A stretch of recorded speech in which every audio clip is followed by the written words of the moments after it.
दोस्तों, एक लड़की की शादी होती है और शादी होने के बाद तय समय के अनुसार तय तारीख के ऊपर अपनी बारात लेकर वो उस लड़की के दरवाजे पर पहुंच जाता है। सभी इस शादी के अंदर बड़े खुश थे।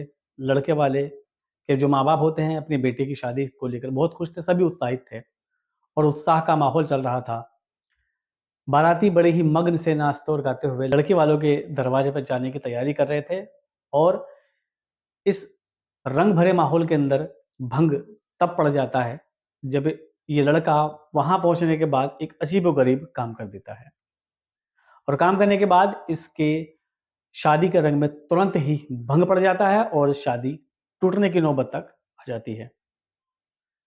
दोस्तों, आखिर क्या हुआ जब सब चीज सही चल रहा था, फिर अचानक ऐसे ये कौन सा इस रंग के अंदर भंग पड़ गया जिसकी वजह से ये शादी टूटने की नौबत तक पहुंच गई। हम बात करेंगे इसकी इसी वीडियो के अंदर। आपसे गुजारिश है कि आप इस वीडियो में बने रहें। दोस्तों, मेरा नाम है अब्दुल जब्बार और आप देख रहे हैं न्यूज़ शेल्टर। दोस्तों, आज की ये सच्ची कहानी है प्रतापगढ़ की, जहाँ पर एक लड़की की शादी होती है और तय तारीख पर ये अपनी बारात को लेकर लड़की वाले के दरवाजे पर चला जाता है। सभी हर्षोल्लास के साथ में इस खुशी भरे माहौल के अंदर शामिल थे और जैसे ही ये लड़का अपने बारातियों को लेकर वहाँ पर पहुँच जाता है लड़की वाले के दरवाजे पर, लड़की वाले बड़े ही आवभगत से और दिलो-जान से इन सबका स्वागत करते हैं।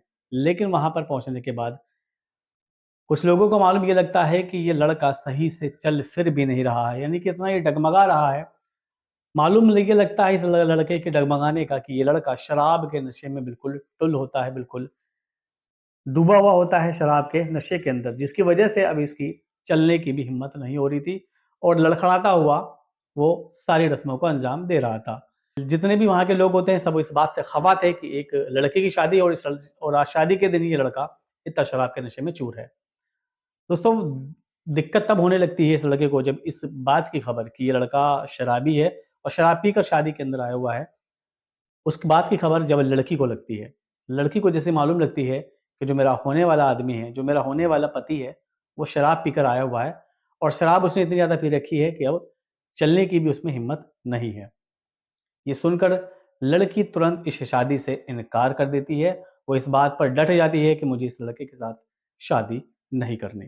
दोस्तों, लड़की के मुँह से ये बात सुनकर जो उसके माँ-बाप होते हैं वो भी अपनी बेटी को शाबाशी देते हैं कि मेरी बेटी ने बड़ा ही अच्छा फैसला लिया कि एक शराबी के साथ में शादी ना करने की उसने ठान ली। दोस्तों, फिर क्या होना होता है उसके बाद लड़की वाले जितने भी बाराती आते हैं उनको बड़े ही प्यार से खाना वगैरह खिलाते हैं और खाना वगैरह खिलाने के बाद जितने भी बाराती होते हैं उन सबको तो भेज देते हैं, लेकिन लड़का और लड़की के फैमिली वालों को, लड़के के माँ-बाप को रोक लेते हैं और यहाँ तक नहीं, उनको बंधक बना लिया जाता है, उनको बाँध दिया जाता है। ये बात उस मोहल्ले के अंदर, उस क्षेत्र के अंदर आग की तरह फैल जाती है कि एक लड़का अपनी शादी के अंदर शराब के नशे में चूर होकर आया और लड़की ने शादी से साफ इनकार कर दिया। जितने लोगों ने इस घटना के बारे में सुना सभी ने उस लड़की की जमकर तारीफ की। उस लड़के के बारे में कोई भी ऐसा शख्स नहीं मिल रहा जो ये कह रहा है कि बड़ा ही अच्छा काम इस लड़के ने करा हो। बहरहाल दोस्तों, ये मामला पंचायत तक पहुँचता है। अगला दिन हो जाता है, लड़का और उसके परिवार वालों को वहीं पर रखा जाता है। पंचायत के अंदर बात आती है तो लड़की वाले की तरफ से समझौते के तौर पर उनसे ये कहा जाता है कि हमारे जो खर्चा हुआ लगभग 95,000 रुपए के आसपास हमें दे दिया जाए और हम इस बात को यहीं पे खत्म कर देते हैं।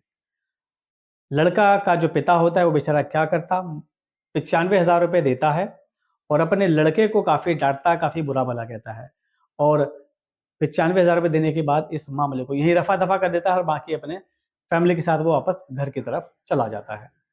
दोस्तों, जब लड़के से ये बात पूछी जाती है तो लड़का सिर्फ़ एक ही बात कहता था कि शराब पी ली जिसकी वज़ह से मिस्टेक हो गया। खैर दोस्तों, आज की इस कहानी के अंदर इतना ही। इस लड़की ने जो करा उसको लेकर आपकी क्या राय है कमेंट कर ज़रूर बताइएगा।